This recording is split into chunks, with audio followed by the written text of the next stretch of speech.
I'm Ko Rudy Mek Ahau, Kia ora. I've been researching, in particular, this illustration. It's published in a book in 1705. The book is in Dutch. It's called Oost- en Noord-Tartarië. So it's about the eastern parts of Asia, Siberia. But it also has a very interesting chapter on the peopling of America. And part of that chapter are many references to Dutch voyages and other voyages to the South Pacific and Australia. And Abel Tasman there's a lot of references on Abel Tasman there. It's not a kind of a continuous narrative.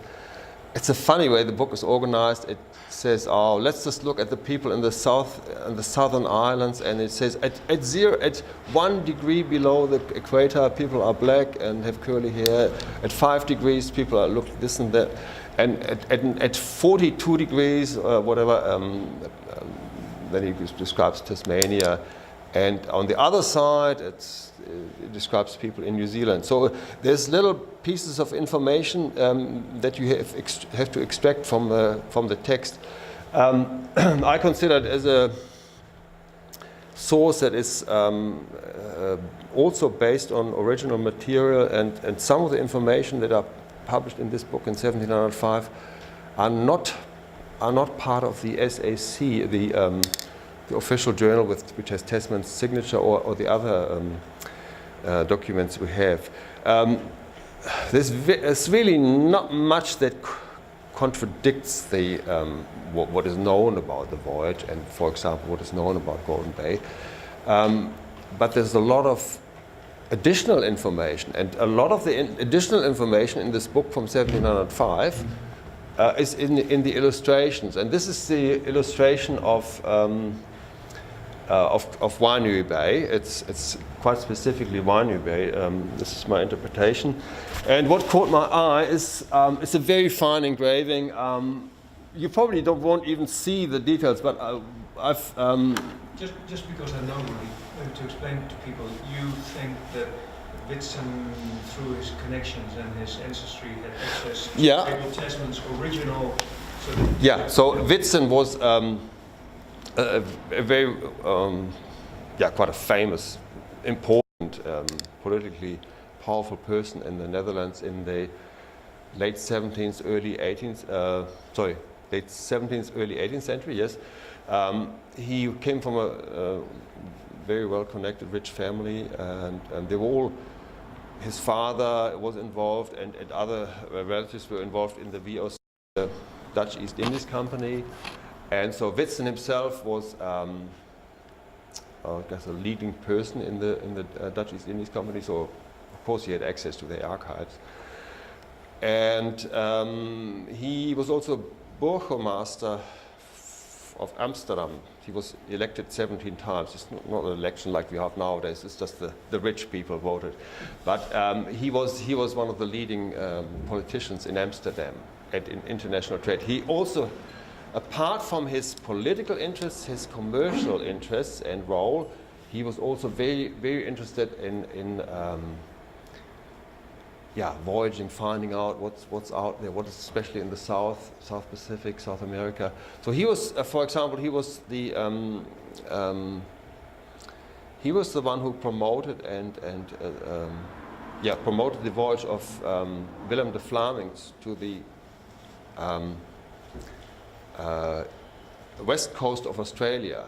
That's the expedition in 1697 where the Swan River and Perth was discovered. Well, Perth wasn't founded then. Swan River, where later Perth was founded.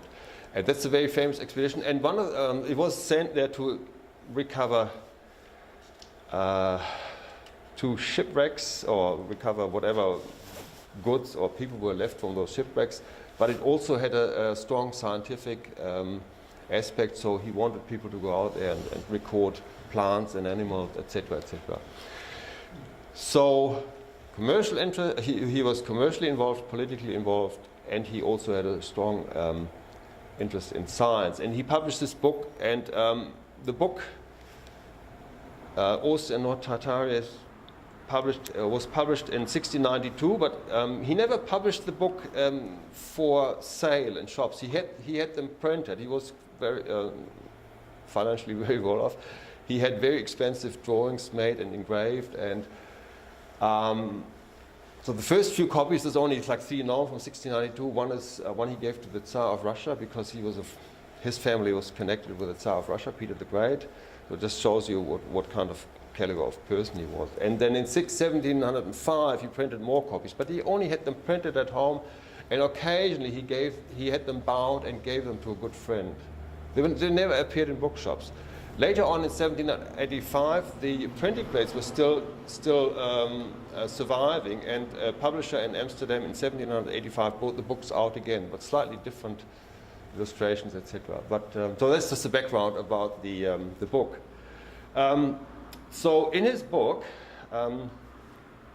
he says what his source is for Tasman's voyage, and I start with the illustration, but then I'll show you the quote, what he says in his book, where he got these illustration information from. So maybe let's start with the illustration, because this is the, when you enlarge it, you can see all sorts of details. This is quite a, this is quite a powerful scan. I think it's 28 megabytes or whatever. And when you go, how do you go to the left here? Just drag it, click and drag. Yes, right. So this, just imagine looking into gold, into Winery Bay. When you look into Winery Bay, what is a significant landmark on your left-hand side? When you're from the sea looking into Winery Bay, the most significant landmark is probably Taupo Point. And this is Taupo Point, and this is the beach behind it. And when we look closer, we'll see that there are little canoes on the beach. So let's go a bit closer. Here we go. There. There's 3 of them. They're very small in the engraving, but they're clearly there. They're not. It's not just a mistake of the engraver. They're clearly there. One of them is a mast. One of this has possibly an awning or some structure on the back. I don't know what it is. Now I go out of this one and go to the middle of Winery Bay. And again we have, what's the settlement called again? That the historic settlement that was there.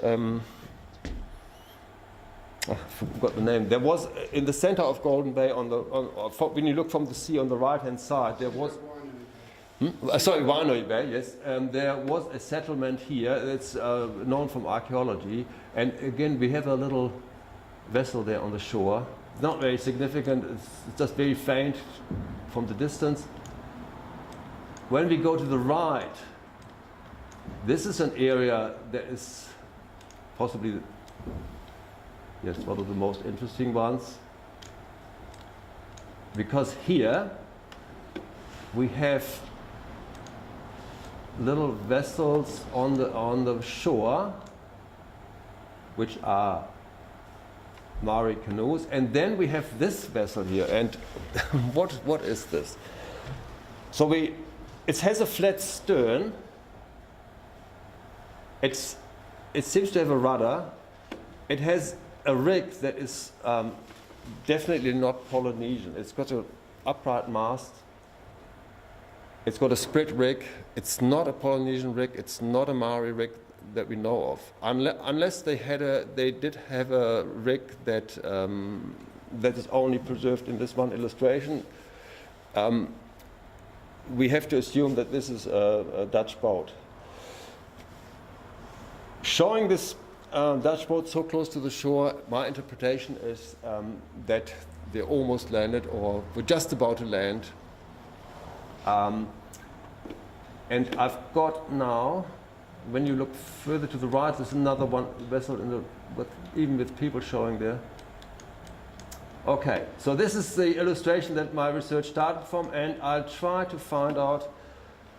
So let's go out of this. I've got I've got a, my next one is, I just have to find which one there. This is on this one. This is a talk that a PowerPoint talk that I gave about 2 years ago, I think. I'm not sure if it's the latest version of it. Let's see. I think it's called. Okay, let me see. Just have to put my other glasses on. Here, version 3. This one. I'm pretty sure it's this one. Okay. Slideshow. So I published an article in 2004. Did Dutch sailors land in Winery Bay?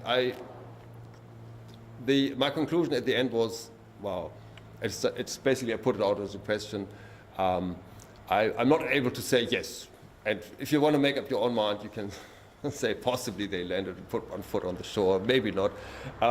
Probably, I think it's probably more likely that they were really close to going to a shore, but they didn't manage. But certainly, from what I've researched and what I see in the illustration is they got closer to the shore than the official journal tells us. The official journal tells us that they found 13 fathoms of depth when it was sunset, and that was about half a mile, which is half Dutch mile, which is about 3.5 kilometers from the shore.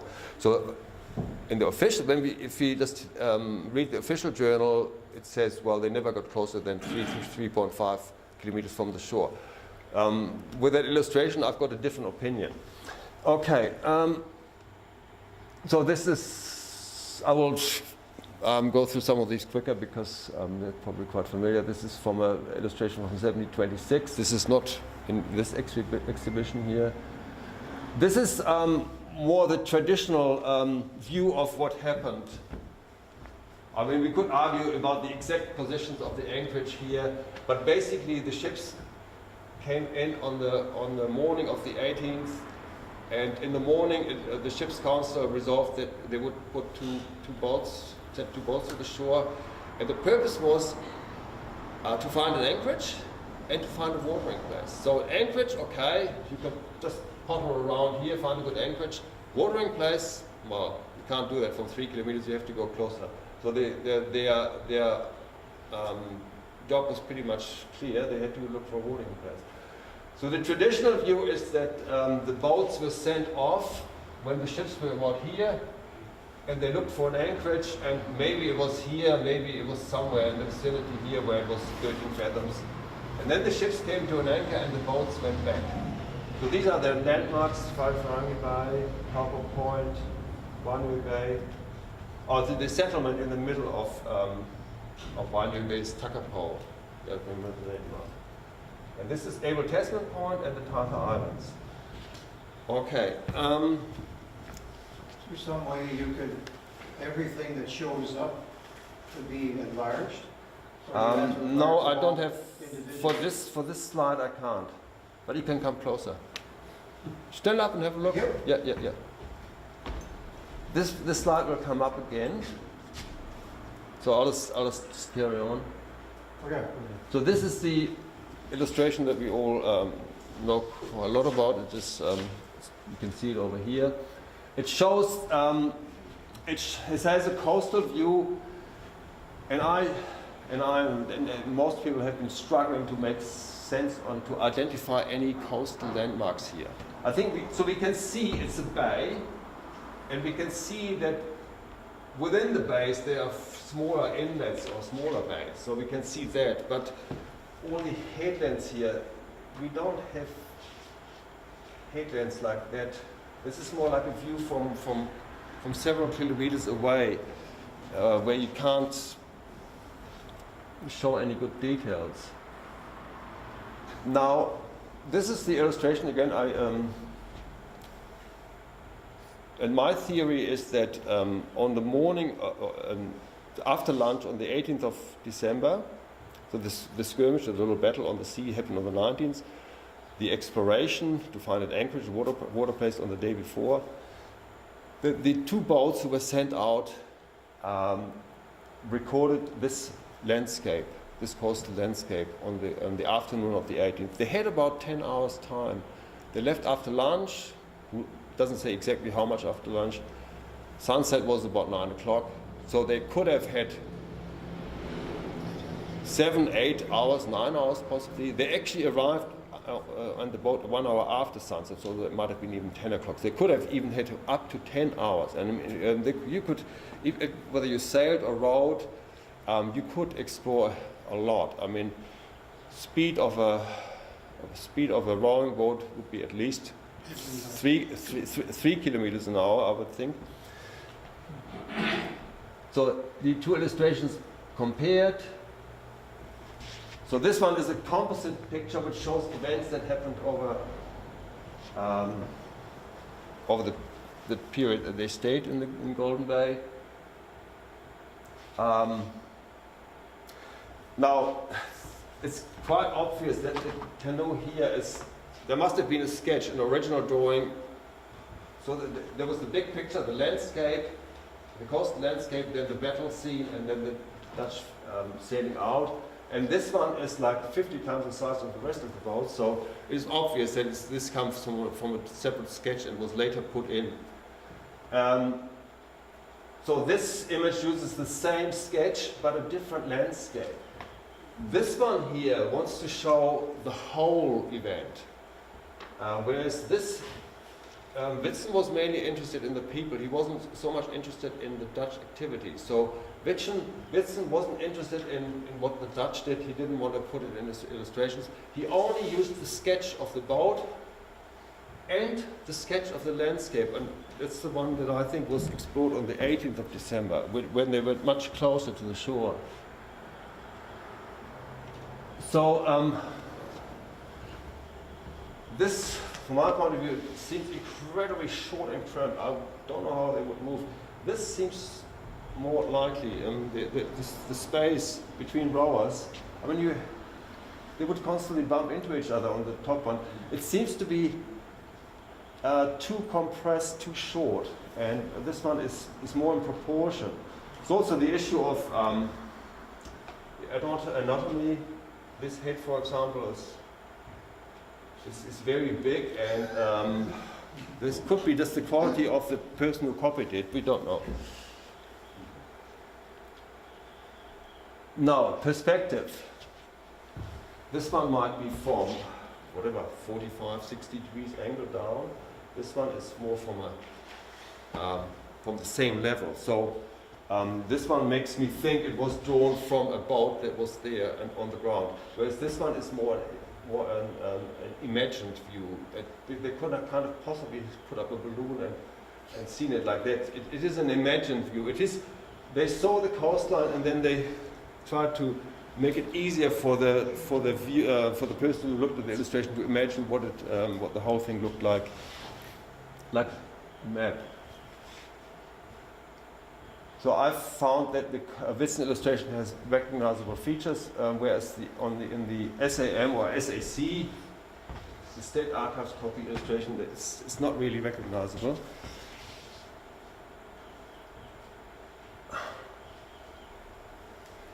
I've already talked about that, and I've already talked about that too. So this was Vitsin. I've already talked about him, so I'm going to jump this. Now, what was the source of his illustration? He gives a number, as I said, he gives a number of references to Tasman's voyage 1642, 1643, plus the voyage of 1644, where Tasman explored the northern coast of Australia. The journal is lost, completely lost. I mean, New Zealand and Tasmania, extremely lucky that there's quite a good range of sources available. For the 1644 voyage, where the chart is known, it's known exactly, he plotted the chart is known, it has survived. But the details, the encounters with indigenous people, the details of the voyage are not known, except for a small section which is preserved in Vitsin's book from 1705. And this shows you that he definitely had access to all the material, and he had access to original material. Now, shall I try to read this in Dutch? Volgens schriftelijk bericht uit een de stuurlieden die met Tasman de reis om de Zuid in het jaar 1643 hadden gedaan, zo is. So this, all the references he gives about Tasman's voyage, he says, this is so according to the written account of one of the officers, or one of the mates, who traveled with Tasman. So not Tasman, it's one of the officers. And this can be identified. Okay, done that. Now, the person who is referring to, he doesn't name him by name, but from comparing with other sources, it can be concluded that the officer he's talking about is Franz Fischer, who was the chief navigator. Because his journal was sent to Amsterdam along with the journal of Tasman. So we know the journal of Fischer was in Amsterdam. And apparently Vitsin was the last person who ever saw it. He might have lost it, it might have been in his estate and somehow thrown away. Hundreds of years ago, who knows? Yes, also that the latitudes and longitudes that are given in the Vitsin book, they're different from the SAC, but they only ever vary by a little bit. So it's 43 degrees, 27 minutes, and in the SAC you might say 43 minutes, 59 minutes, something like that. That goes right through. So it's obviously the longitudes and latitudes were recorded by each officer separately, and they differ in Vitsin. So from that we also know he had access to an original source. So this is how I see it work. So there were the original drawings, charts, maps, coastal views done by various officers.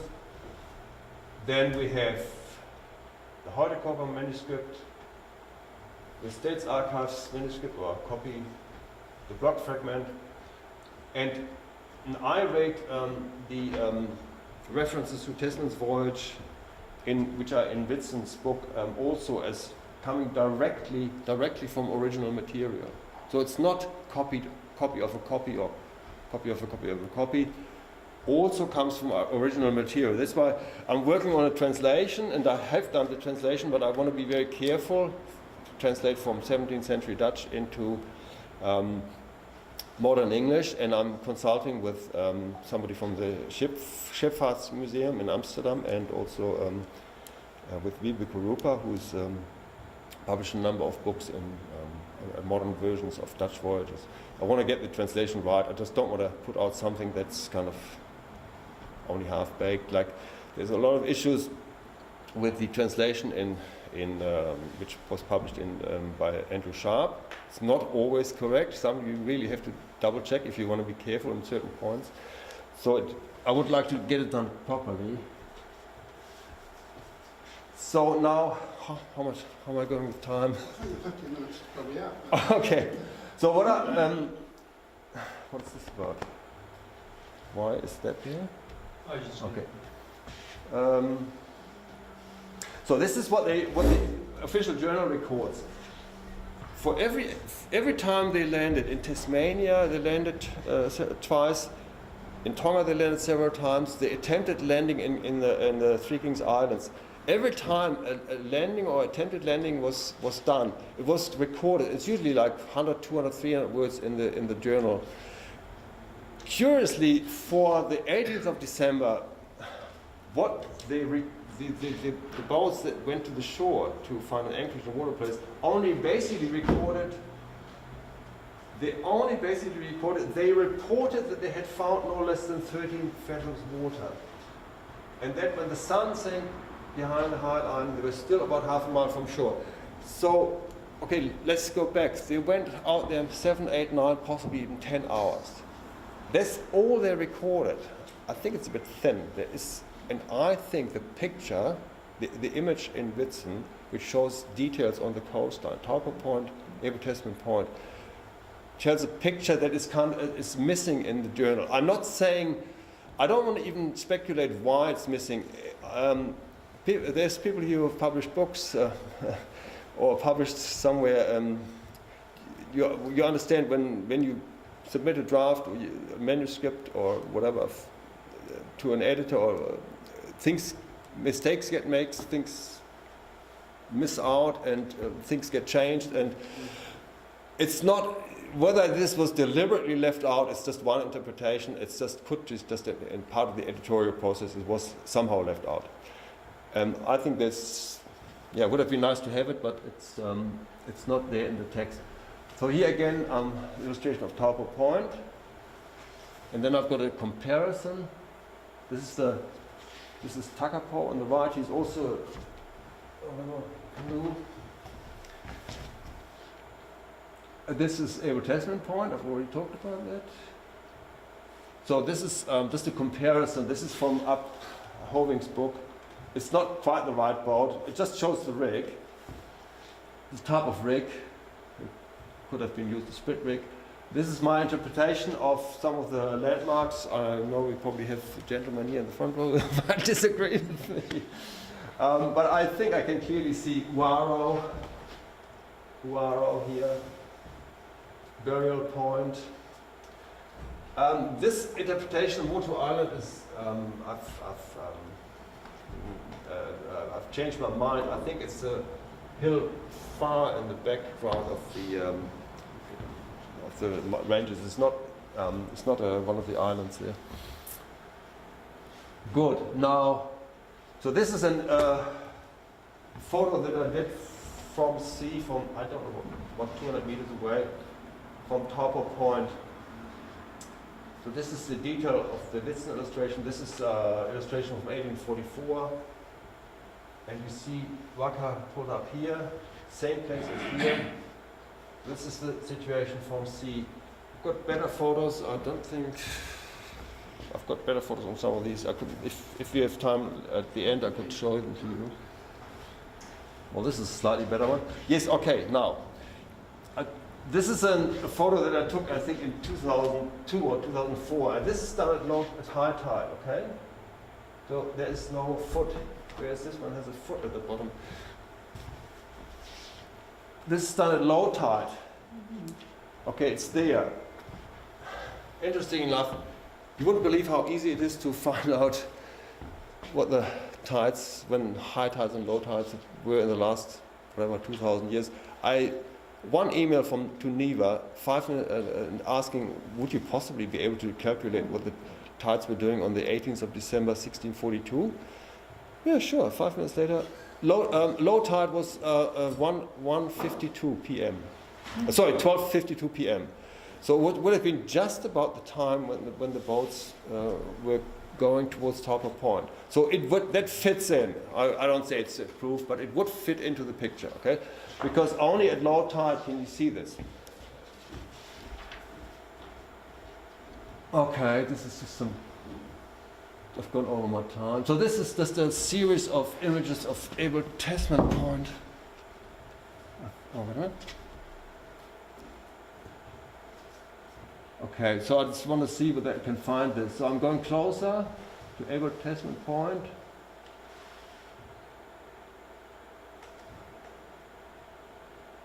So I've taken a lot of photos there and see from where could it have been possibly drawn, this illustration. And I think we're getting closer there. Beautiful spot, by the way. Best time to go there is at low tide from Tata Beach. So this is, I think, the best match that I found. So I think this part of the coast was drawn from about this place, which is somewhere in the middle of Waimea Bay. So we see here quite a steep. There's basically 4 features here. This steep hill, quite steep, not green, and there's no vegetation going. Like a rounded hill in the background, a scruffy rocky area with some scruffy vegetation on it, and something darker further in the background. And I see the same 4 features in this illustration that I did from somewhere about 300-400 meters from the middle of Waimea Bay. And there's the Dutch boat. Now, this is not the end of the story. This is only the Dutch side of the story. Is there a Maori side of the story? And indeed there is. So just shorten this up. This is a sandy cove near the Tata Islands. So this is, sorry, I come to the Anata Tuma Procure site in a moment. So this is the traditional side, and this is my reinterpretation. Give me 1 minute. Oh yeah, I was just going to say a couple more. It's just we've got some other... Yeah. I know, it's taking too long. Thanks. And I'm sure some people will have questions. Yes. Now, I just have to skip this. End of slideshow. Okay, now this is the one. Okay, this is recorded. This is recorded by Alexander Mackay, who was working for the government in the area.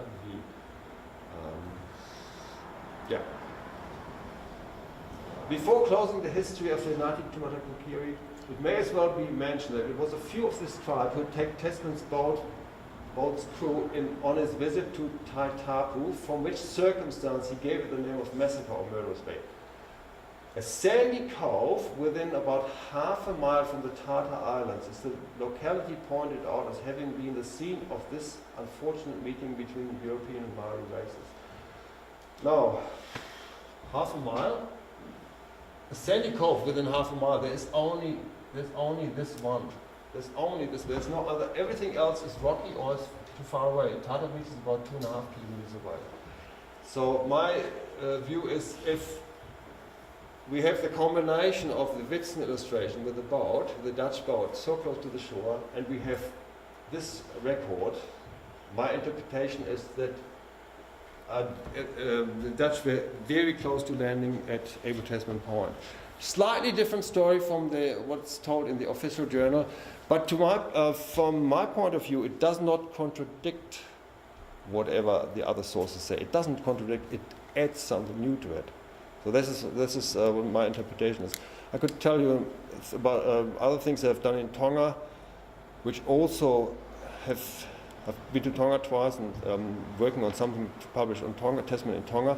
There's also additional information that we find from the Vitsin book and from the Vitsin illustrations about Tasman's stay in Tonga. Okay, but I think I've used up more of my time share now. Could I just do these 2 pages from Michael, and then we'll have questions to both of us, perhaps? You do yours, and I'm going to speak for 1 minute only. Can I? Shall I just take this out? Or? Is that your laptop there ready? Or Yeah, no, that's not mine. Okay. All right. Thank you. Oh, sorry, and this one.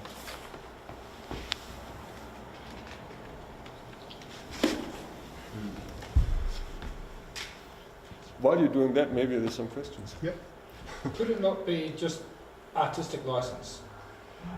Yeah, Robert has asked me that. I don't think so. I can't see why.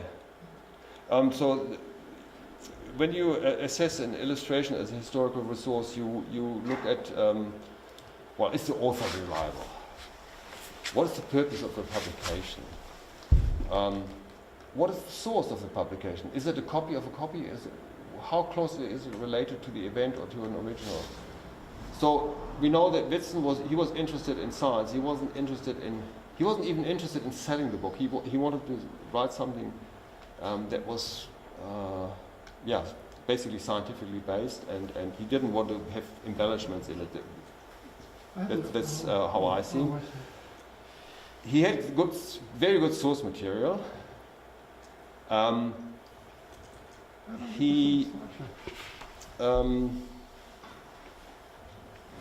Well, I can't see any point to say that any of those little waka or the Dutch boat on the shore would be embellishments. I can't really see any evidence that why he would put in little embellishments. That's my point of view here. I suppose finding that original sketch would would help. clear Would some help. of that up. Would help. Yeah. Yes. I'm not quite sure how to put this into slideshow view here because I haven't got the button for slideshow view. No cuts. So who's good? How's this set up? Oh, that's a PDF. Oh, right. Okay, thank you for reminding me of that. I have probably got the other thing on here, but this isn't it.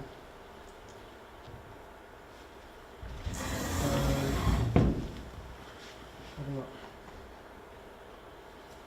I'm not 100% sure that I have. All right. Well, in that case, we'll just stay with what I was on before. I may only have the PDF here, but we'll make that do. Thanks for putting that out there. Yeah, it's been a bit of a journey here, and I'm certainly not going to take... This is a talk that I gave in the library recently, and I didn't give the bit about the what I call the Woodson controversy because there wasn't time, but I was taking the view that we're like detectives, historians are like detectives, so I'll just leave that on there. This is Rudys' original flowchart, and I'll just read the text here. Rudy Mack reported Woodson 1705, this is in 2004, North and East Tartary contained new information from another primary source. He said the Woodson version of the Maori waka in the block and SAC was not copied from one of those, but from an even earlier source. He focused on the Woodson illustration's tiny details and what he saw as accurate depictions of the hills around Wainui Bay. I mean, anybody can see who knows Wainui Bay that there are no plains and hummocks there on the coast, which is what I see in the Woodson illustration as a whole. He thought that Woodson's oriental-looking vessels must be Dutch, and that the round hummock shown here enlarged was Abel Tasman Point. No, that is Abel Tasman Point, yeah. That particular waka that's shown there, Rudys showed us the Abhoving sketch of a Dutch chalupian's rig, but Abhoving sees that as looking like a Chinese boat, which is supported by the fact that Woodson was arguing that Maori had come from basically China in the Orient. The Oriental-looking boats agree with Woodson's text, since, as Rudy himself says, Woodson argues that Southlanders were Southeast Asians who'd migrated here. Graham Anderson denounced this first suggestion back in 2004, and then Rudy answered in 2006, claiming that Woodson's waka image came from a Vischer journal, which has since been lost. And that's what the flowchart up there and the one that Rudy has shown us say. Vischer and Hilsemans commanded the small boats on the 18th. A Vischer journal could have been, or held, draft illustrations made that day on which the later drawings of the block and SAC were based. In this case, an engraving made in 1705 could evidentially predate the drawings made in 1642 or 43.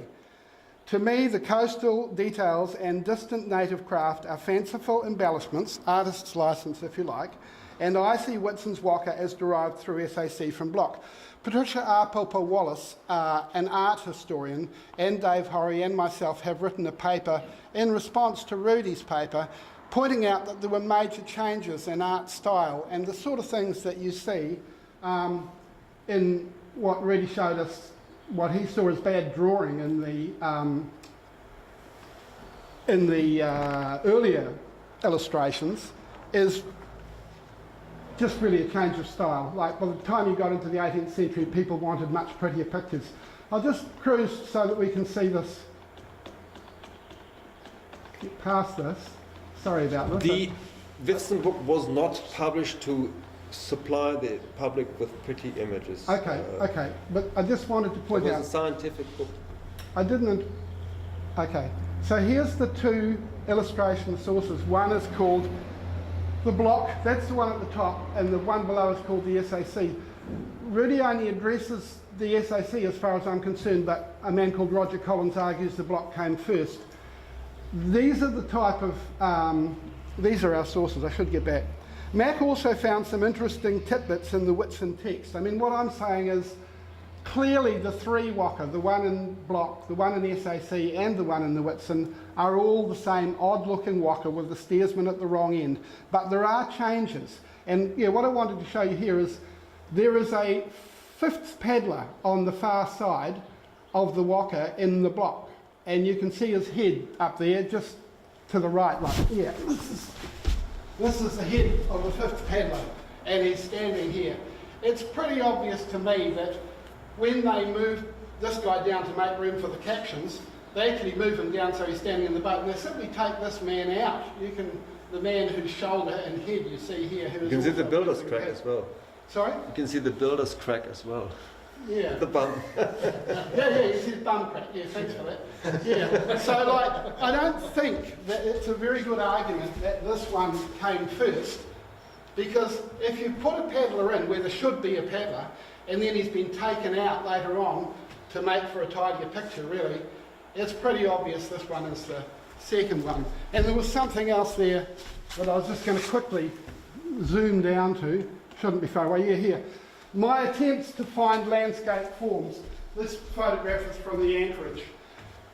I couldn't see it very easily in the SAC, but when I went to the same illustration in the block, you do get the sense of Wainui Bay and Abel Tasman, Pahara we'll say over here on the right of it. You can see it vaguely. It's not an easy likeness, but there is, I think, a likeness there. I'll just better finish off here. I've got a different theory about the so-called Tasman Journal. I don't believe that different journals were kept.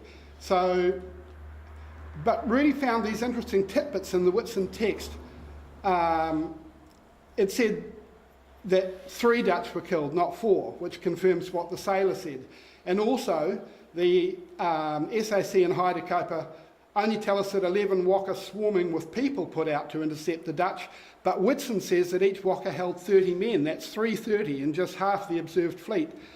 Rather a lot. It's possible that Woodson really had another journal to supply these tempting details. I certainly would like it to be that Woodson had another journal and that those details are true. And that is what Rudy's arguing. And I'm just not in a position, I'm not convinced, because the Haidekaupa Journal was believed by some to be a Visha journal. You can find it named, the Haidekaupa, as Visha's Journal online. People thought it was Visha's Journal because it was a different journal and it had charts in it that we have always credited to Visha. But I need to see that text, the Woodson text itself in English, because unlike Rudy, I can't read Old Dutch. It still contains 2 charts, the Haidekaupa does, widely attributed to Visha. Were there really different copies of such registers by different officers? I think it makes more sense for all 7 top officers to have agreed on one. Tasman is constantly getting the consent of all his officers to everything he decides to do. I don't think that different journals of what they did are going to have gone out. That would have completely spoiled the point of getting everyone to agree on everything. The SAC and Haidekaupa are both copies of what I see as the Officers' Day Register. Sharp suggests, for example, that it couldn't have been Tasman who wrote it, but was probably his secretary, Abraham Cummins, because Tasman is only known to have signed things with a rather, you might say, stilted signature. It doesn't look as if he was a fluent writer of documents, because we have no other documents by him, and no one thinks he wrote the SAC in his own hand. So I'm arguing for an officer's register there. And where it says the Council of the Indies in 1643 wrote in their report back home, daily registers kept by the aforesaid Tasman and the pilot major Visha were sent back. I don't think this means, as I think you've basically told us, Rudy, that it means there was one by Visha and one by Tasman, and those 2 were sent back. I think they're saying the 2 top officers are Tasman and Visha.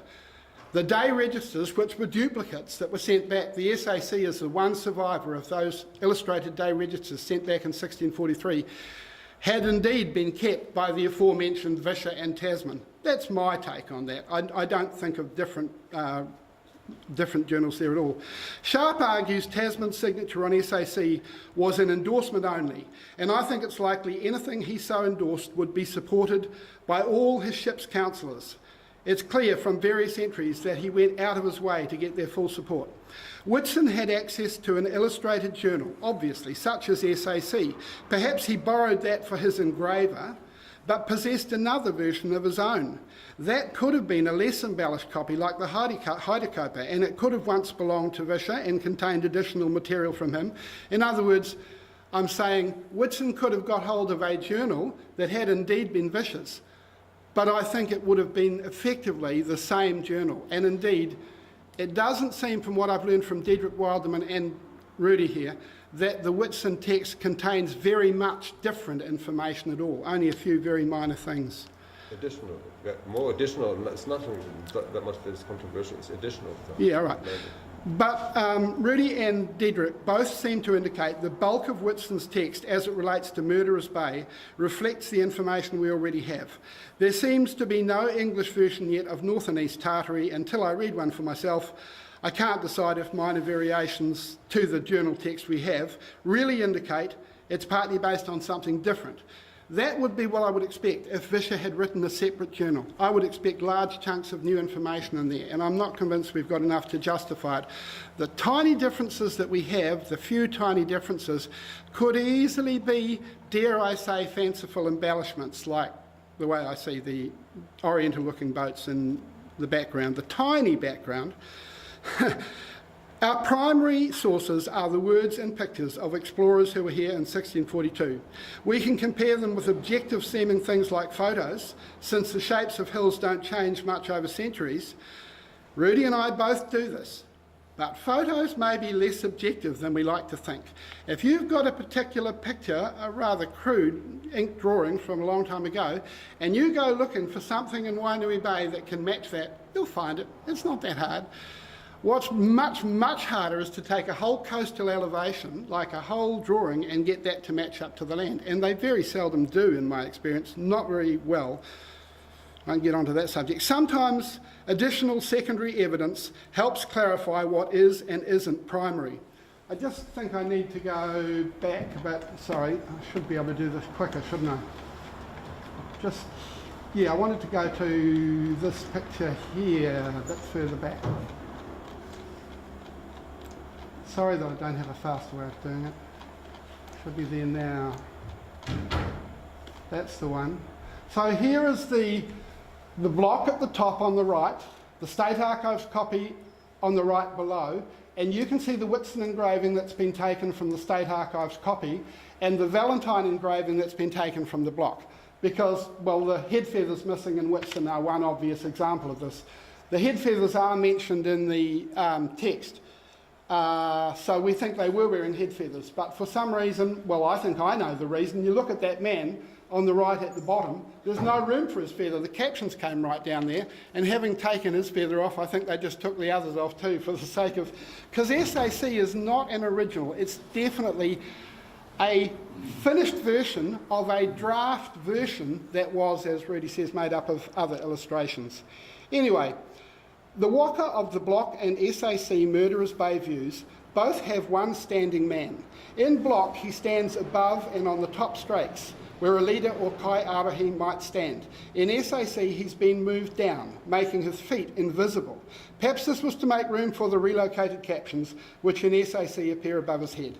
The Valentine engraving, clearly based on block, has Maori wearing head feathers, a standing man above the top strakes, and 5 pairs of kaihoi facing the same way. I will return to all of these, I won't now, as I believe they bear on which is closest to the documentary sketch. I basically think block is closer to the documentary sketch, but SAC has got some things that aren't in block. But to confuse the issue by thinking that the Woodson copy of just one element, that is the canoe, which was made so many years later in a different century, is an original drawing when, well, 5 pairs of kaihoi face, Woodson's engraving follows SAC in all of them, which I think doesn't help Rudy's argument that Woodson's waka isn't based on SAC. If it is not, why do they share all of these incongruities? So, my contribution. Sorry about that. Isn't it amazing when you get two experts together? You've had 2 opinions, now you're going to get a third, which I'll try and keep shorter. And it's very important to say that word, opinion, because we only have certain firm knowledge. We have Tasman's journal, we've got the illustrations in the journal, we've got an account from the sailor, which is a smaller account, we've got an account from the surgeon barber, which was written some years later. And in those, some information is recorded. Now, that tends to be about all we know of this voyage. But just because something wasn't recorded doesn't mean it didn't happen. Only some stuff was recorded. Now, Rudy has looked at the information, and he believes that some Dutchmen went ashore. That's not confirmed in the information, but it's also not denied in the information either. It's simply not stated. It could well have happened. I tend to think it didn't happen, and I'm going to very quickly try and give you my reasons I think that perhaps didn't happen. The first reason that to me that this doesn't actually work slightly is because Tasman and all of his crew were contractors on this voyage, and they would get a bonus at the end of the voyage determined by the value of their discoveries.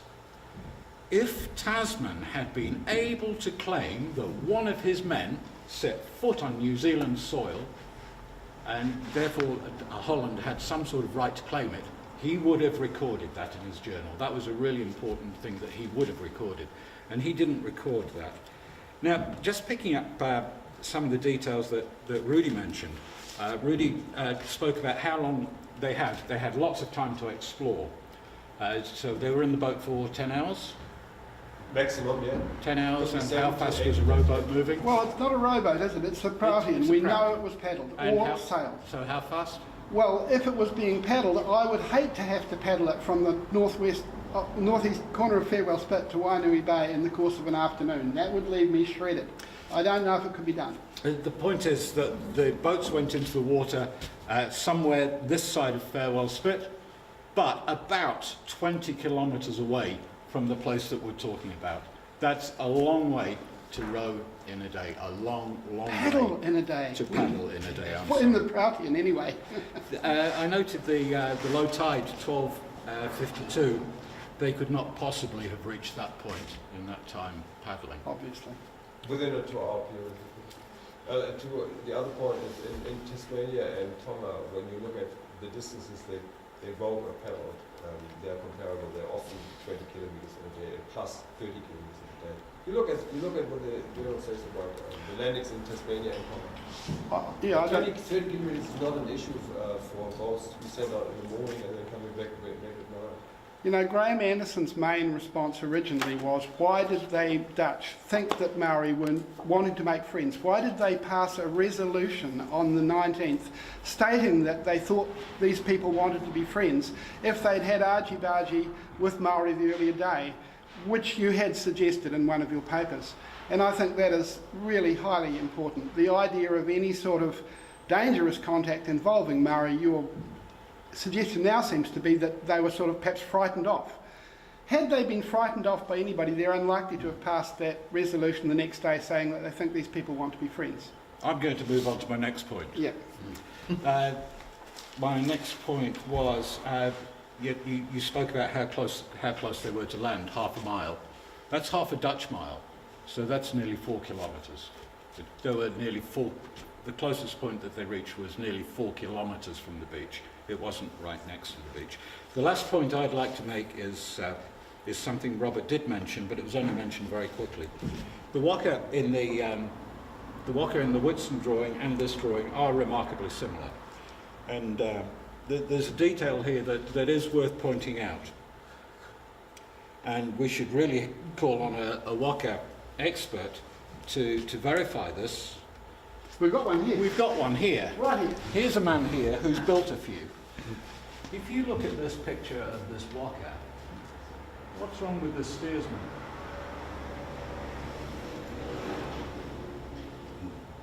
He's at the wrong end. We could say it's at the wrong end. He's at the wrong end. Now, if this document was drawn from a completely different sketch to the Woodson document, how can they both have that same major mistake? If they were formed from separate sketches, surely one of them would have got it right. That's all I got to say on the subject. Good point, Dave. Well made, that particular one.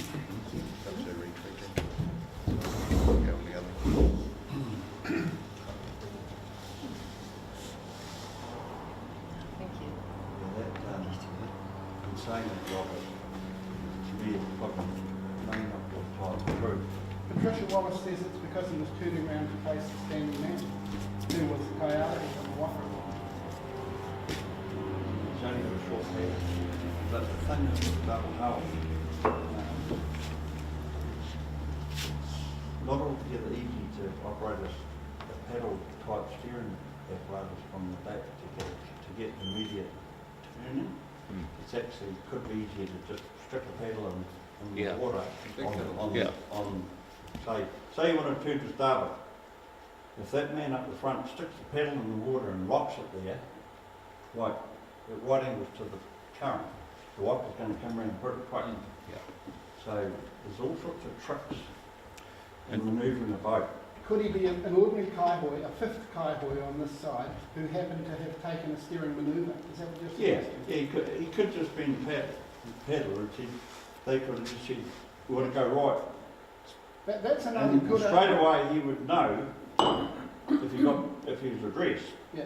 maybe by pointing, you turn that way. Yeah. He would just turn his paddle around and bang it in, and that waka come around. These fellas we're talking about, they were brought up with waka. Just like we jump on a bike today and How would you go? you don't fall off. We got 4 on one side, and if we add that guy, we've got 6 on the other. How does that work out? 4 paddlers on one side and 6 on the other. I'd imagine that It's like you say, you can come up with all sorts of suggestions and propositions, but Yeah. but it's the thing, what I'm saying is these men were brought up on the water from when they were little kids, and they'll do things without anyone having to say a word. Absolutely, yeah. Yeah. But I think that the evenness of the paddlers in the block, the fact that you've got 5 on each side, and then they've taken one out when they made the SAC, and unfortunately for Rudys' hypothesis, as I see it, the copy, the Woodson copy, is clearly from the SAC, so it makes the same mistakes that the SAC makes. So you get the point that I'm saying? Absolutely, Yeah. he could have been a paddler, in which case we had more paddlers on They didn't actually need steering wheel. No, they didn't. They could You have could all turn water with paddles. Yeah. Just by, I like I say, just turn your paddle around right and push it down deep and just hold it there that way. If that water's got, say, 3 knots of momentum or 2, it's going to come around really quick. It's not like the Abel So Tasman, you're it's putting not it- 100 no, foot long. you've got the width of the water for a start. So once you stick something down there, you've got an advantage. Yeah. The distance, you can swing around pretty quick. Well, we'll call him a paddler then, but that just means we've got 5 paddlers on one side and in the SAC only 3 on the other. Those water, I believe they were no more than 30 feet, probably an average of 20 to 25 feet, because that's a nice height. That's a big tree to hit. And you get 2 holes. And I believe a lot of them around here, which are so numerous, they were just like the boats you see around here today. They're about 25 feet, and you usually see 2 men operating. 2, because if one hurts himself, the other one can, it's a safety mechanism.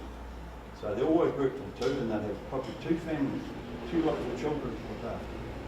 That's how they work. That's why you're seeing all these double hulls here. That's my thought. That And- explains the local waka. And I'd like to say that if that's your thought, Yeah.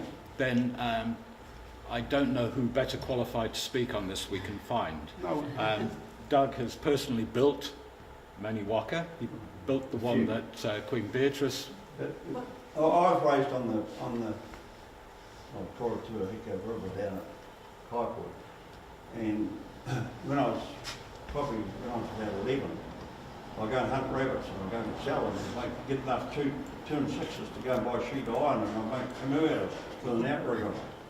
So I put a sail on it, and that I was on the river, on water when I was in the mother's arms. So yeah. Maybe that's a really good note. I can just imagine you in your mother's arms learning about the water and waka. Kia ora, Doug. Wonderful. I'm lucky to have a good upbringing. Could I just ask one question? Maybe it doesn't make any sense, but the idea that the drawings are made with a Dutch perspective, and in the Netherlands having like kind of punts where both sides are equal, and indeed where you do pedal or where you do use a stick or whatever you do to turn. I mean, the person who brought it was Dutch. So maybe having something in mind like that, I don't know. I can't relate to that. I agree with you because the clothing they're wearing, it's like fabric. It's like a Western fabric. It's not like what they probably would have worn, right? It wouldn't have been that fine. About the drawing of the Yeah, man. it wouldn't have been that fine, would it? Patricia Wallace analysed it and she said it's spot on. Oh, really? Spot on. That's what they would have worn. Yeah. I think I could just make a note on clothing here.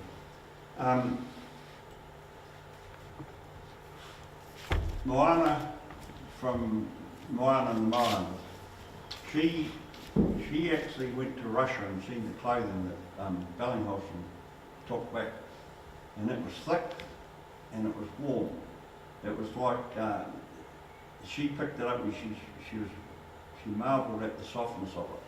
So you touch Yeah, Harakeke, yeah, processed it, pounded it, and it comes up really soft with one hell of a lot of work in it. And you probably know if you've ever seen old European corn, a mat.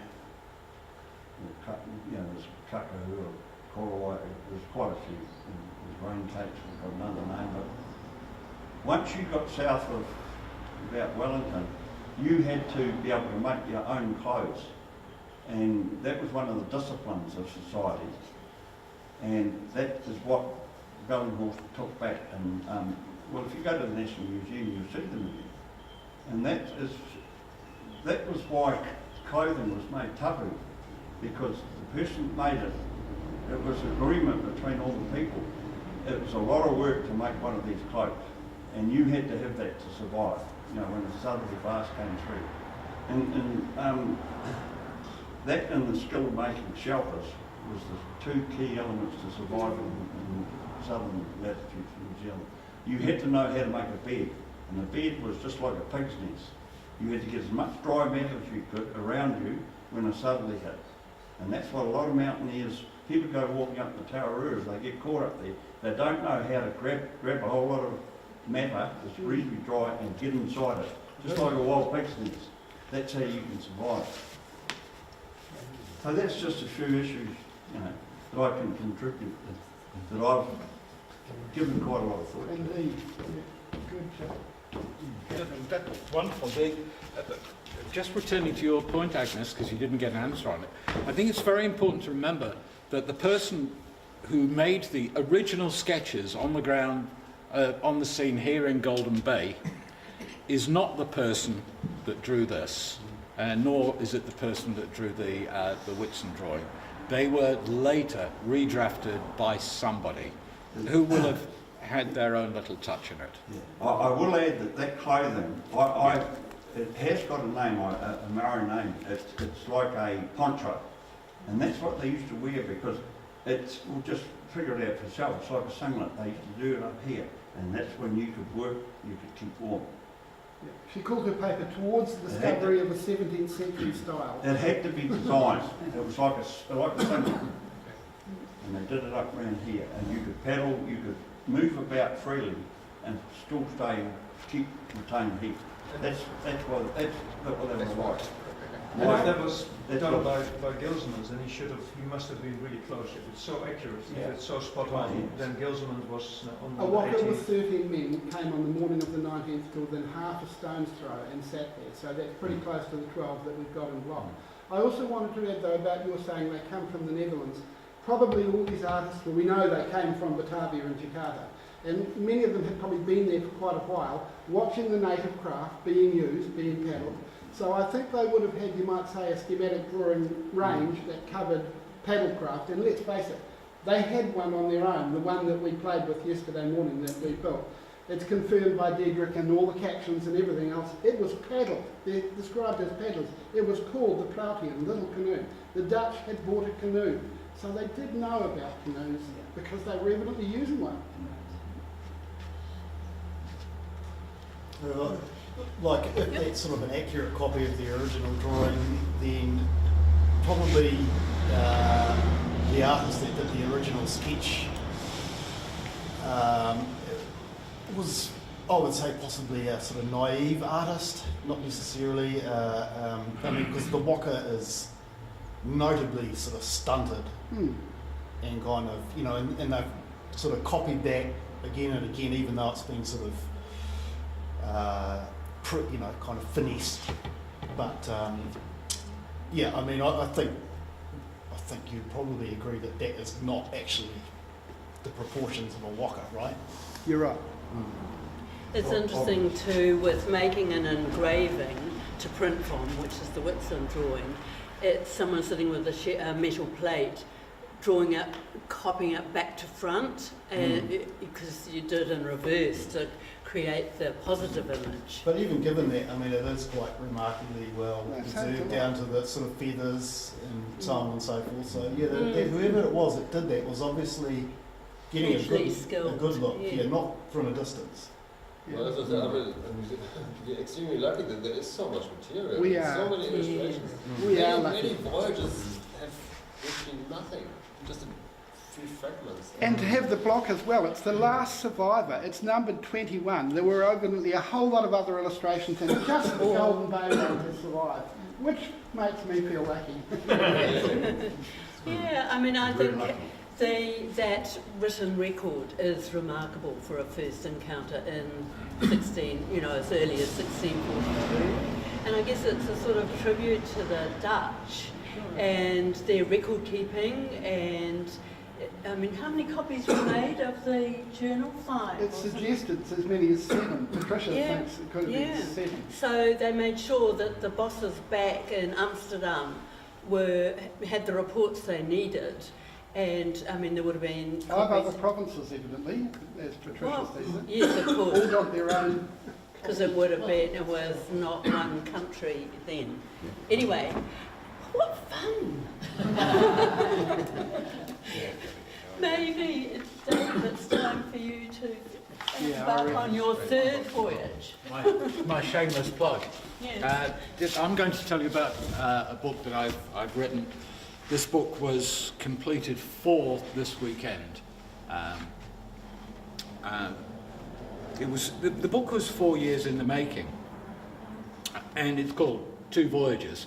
One of these voyages is the journey of Abel Tasman to here in Golden Bay in New Zealand. Obviously, when he got here, he didn't discover an empty land. There were already some people here, and the people here were Doug's people. Ngāti Tūmata Kōkiri. And that's the subject of the 2nd voyage in this book, but I should say actually the 1st voyage in this book. Doug's people came originally from an island just north of Tahiti, and they sailed across the open Pacific in just an incredible voyage. They left an island called Rangiatea. They sailed 1,000 kilometres of open ocean to Rarotonga. Rarotonga is a speck in the ocean. It's 8 kilometres wide, and they found it from 1,000 kilometres away. That was the skill of their navigator. That was the easy part. The next part, to get from there to New Zealand, is 3,000 kilometres. 3,000 kilometres of open ocean. There's one island in between. And you have to find that island, because that island is the only place in between Rarotonga and New Zealand that has water. The waka that sailed from just north of Tahiti, the Korahaupo, found that island. It was a 2,000 kilometre step to find an 8 kilometre wide island. It's just a phenomenal feat of navigation. And the Korahaupo wasn't the only vessel that did this. The other origin stories of other tribes in New Zealand let us know that the Tainui also got to that island. The Korahaupo was seen there by the Aotea waka, the Mata Atua waka, and the Takitimu waka. All of these people were able to find that tiny speck. Such was the skill of their navigation. It's just a colossal distance. And the Korahaupo waka was wrecked there on Raoul Island. It took them the time to repair it. Some of the people got off that boat and got onto the Aotea waka. Some of the people got off that waka and got onto the Mata Atua. Korahaupo subsequently sailed on though. It came to New Zealand, landed at North Cape, and a guy got off there, a fellow called Paul Horihanga, And there's a tribe up there that still remembers him as their original ancestor.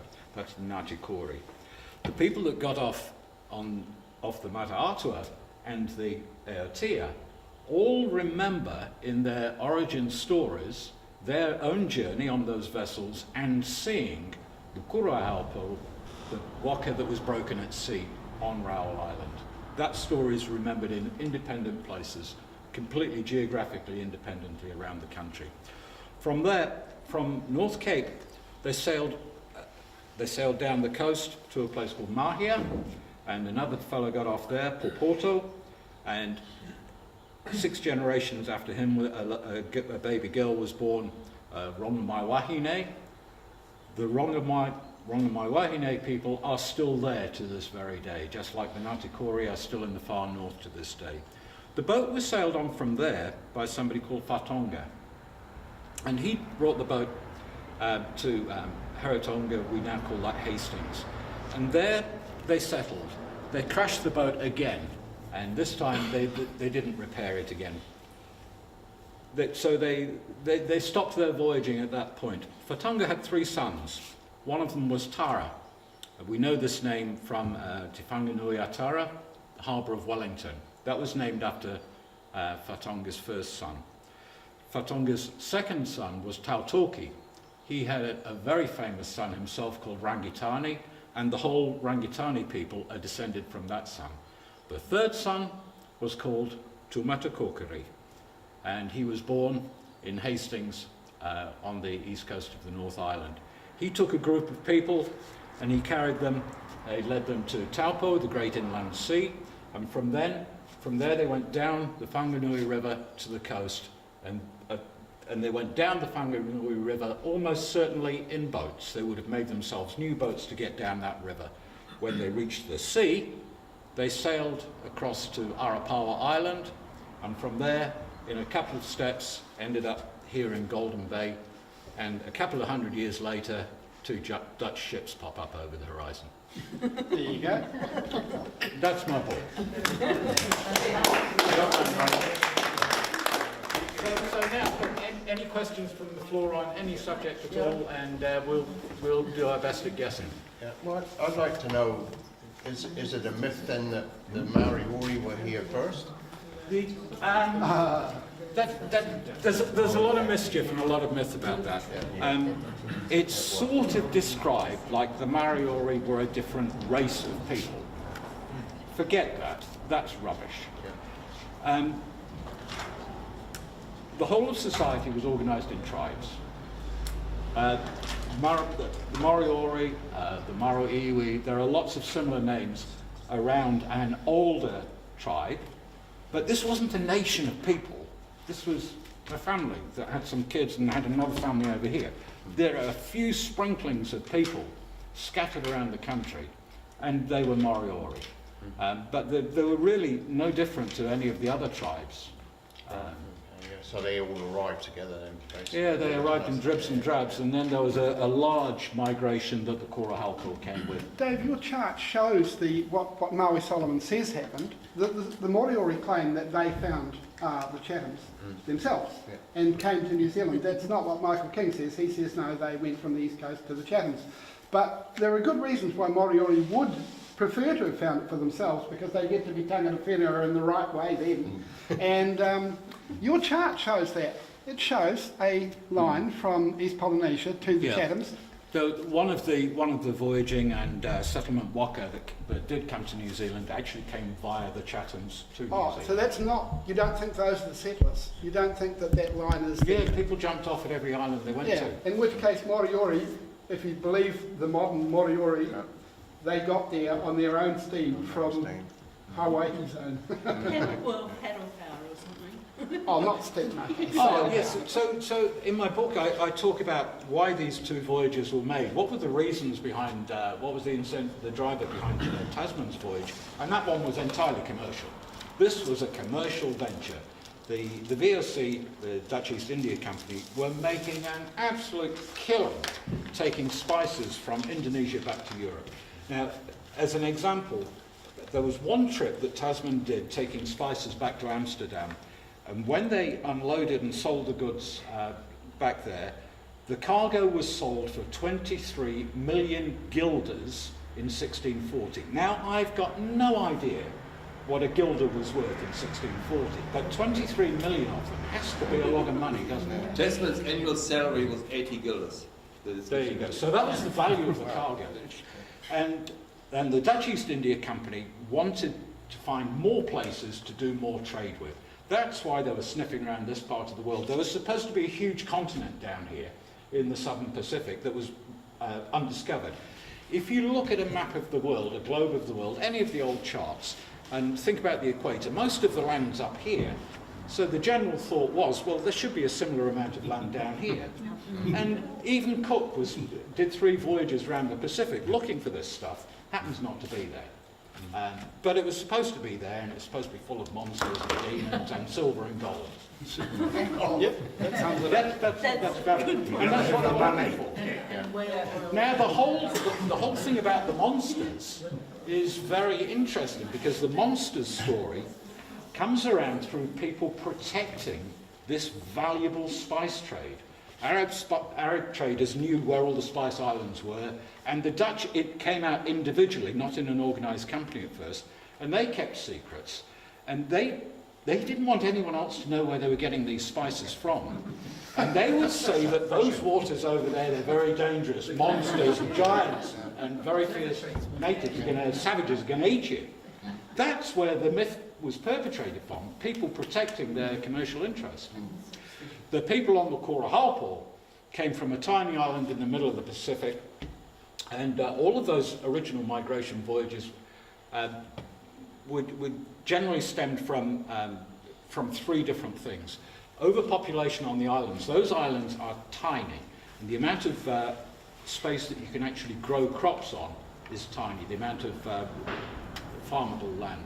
As populations expanded, the competition for the plantation fields became very fierce, and there were quite serious wars. If your people got displaced from the plantation field, you were going to die, you had to go somewhere.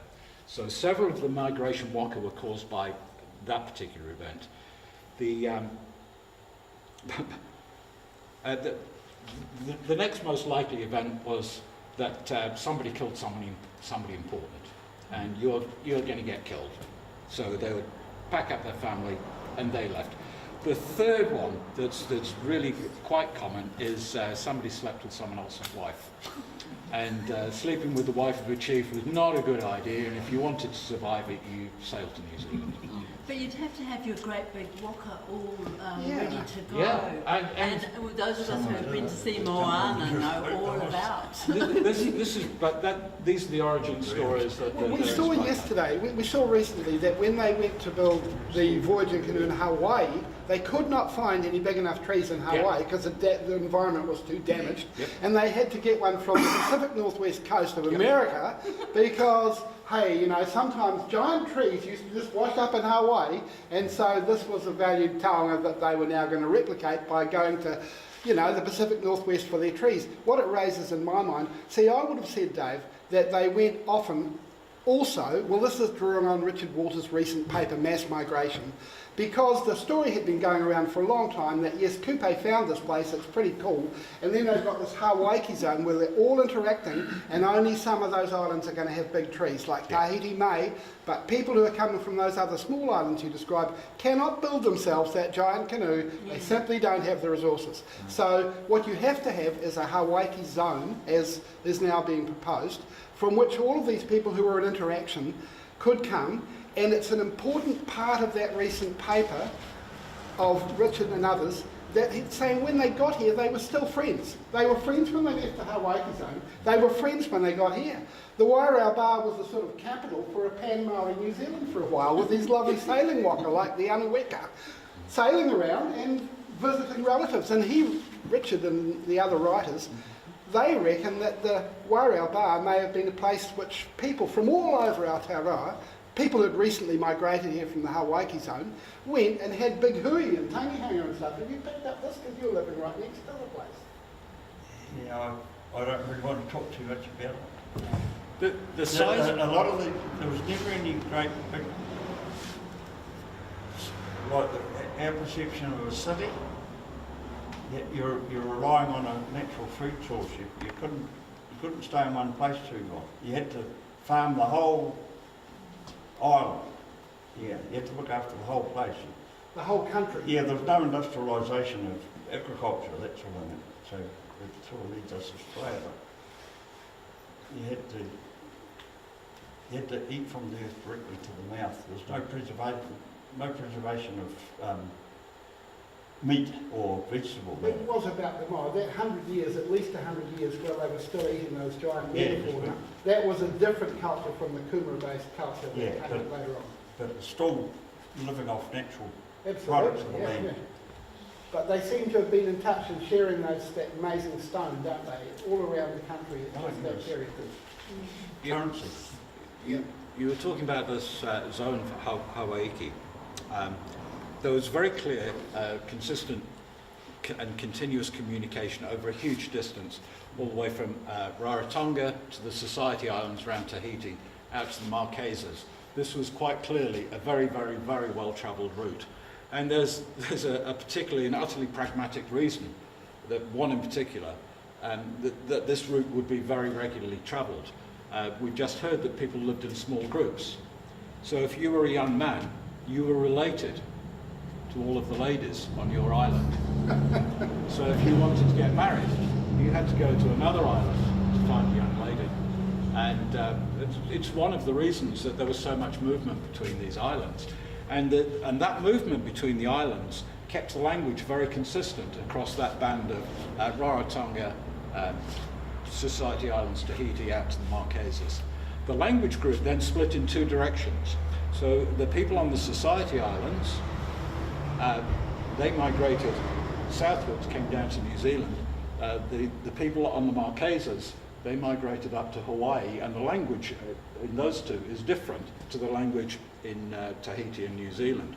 Now, when Cook came to New Zealand, he'd picked up a navigator, Tupaia, in Tahiti, because he wanted, if there was some local knowledge, he was going to take advantage of it. And Tupaia could name 200 islands that he was aware of and how to get to them. So Tupaia travelled with Cook, and when they arrived on the shore in Gisborne, Cook steps on the shore with a couple of other guys and Tupaia could talk to the natives, as Cook described it, and was perfectly understood. So if there's any doubt about where Maori came from in terms of migration, you've got the answer right there. Well, I mean, you don't have to look back that far. My father speaks Maori. Should still work today. And he can be, he went on holiday to Rarotonga a few years ago. Same language, basically. It's the same language group. Yeah. Yeah, no doubt about where they came from. All right. I'd just like to say thank you. Sorry, before you finish, I forgot to hand these out. I've got a few copies of the illustrations. Anybody interested, you're welcome to take a copy. So I'd like to say thank you to everybody who's come here today. And look, I know for myself that stories is one of the most valuable things that we can have. And whether it be the storyteller coming through the village and telling you the stories of what's going on in other parts of the world, or whether it be the real history of what people interpret as history, it doesn't really matter. We're all made up of stories. We all tell stories. And I have to say that here today we had some amazing storytellers. Right or wrong, doesn't matter. Well, it does matter. But the stories are what's valuable, and I just want to thank you all for participating in this, because I think it's been a really interesting conversation.